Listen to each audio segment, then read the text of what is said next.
வாங்க வணக்கம். இன்றைக்கி வந்து பார்த்திங்கன்னா கோதுமை வச்சுட்டு நம்ம பேன் கேக் எப்படி பண்ணலாம், அதுக்கு தேவையான பொருட்கள் மட்டும் என்னென்னு சொல்லிடுறேன் சரிங்களா.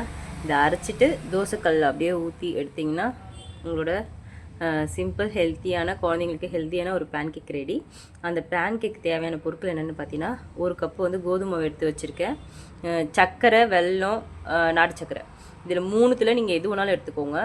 ஹெல்த்தியாக வேணும்னா நாட்டு சர்க்கரை எடுத்துக்கோங்க.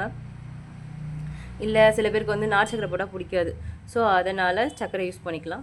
மேபி வந்துட்டு பார்த்திங்கன்னா வெல்லம் கூட யூஸ் பண்ணிக்கலாம், அதுவுமே நல்ல ஹெல்த்தி. ஸோ எது உங்களுக்கு வேணுமோ அந்த மாதிரி எடுத்துக்கோங்க. ஒரு கப்பு மாவுக்கு சுகர் நான் வந்துட்டு மேக்ஸிமம் நீங்கள் வந்து ஒரு 1/4 கப்பு அளவுக்கு எடுங்க சரிங்களா. மீடியம் நார்மலாக கொஞ்சமாக சாப்பிட்றவங்களுக்கு, அதாவது என்ன சுகர் கம்மியாக சாப்பிட்றவங்களுக்கு இது கரெக்டாக இருக்கும் சரிங்களா. இல்லை தித்திப்பு கொஞ்சம் அதிகமாக வேணும்னா கொஞ்சம் ஜாஸ்தியாக ஒரு 2 ஸ்பூன் ஜாஸ்தியாக எடுத்துக்கோங்க, ரொம்ப வேண்டாம். ஏன்னா நம்ம வந்துட்டு வாழைப்பழம் யூஸ் பண்ண போகிறோம், அதனால் வாழைப்பழத்துலேயே நம்ம தித்திப்பு இருக்கும். ஸோ நான் ஒரு 3 வாழைப்பழம் எடுத்திருக்கேன். அப்புறம் பார்த்திங்கன்னா ஏலக்காய் எடுத்துருக்கேன். ஏலக்காவும் ஃப்ளேவர்ஃபுல் தான். ஏலக்காய் வந்துட்டு சில பேருக்கு ஃப்ளேவர் பிடிக்குன்னா 2 எடுத்துக்கோங்க, இல்லைனா 1 எடுத்துக்கோங்க. இதான் இதுக்கு தேவையான பொருட்கள்.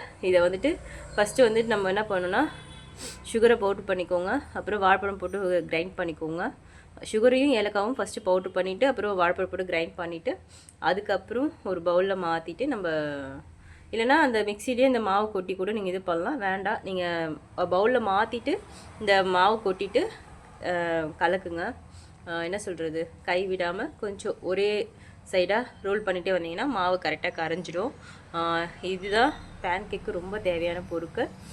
செஞ்சுட்டு எப்படி இருக்குன்னு சொல்லுங்கள். Bye friends. பிடிச்சிருந்தா அந்த வீடியோ சப்ஸ்கிரைப் பண்ணி லைக் பண்ணி ஷேர் பண்ணுங்கள் ஃப்ரெண்ட்ஸ். பாய். அடுத்த வீடியோ சந்திப்போம்.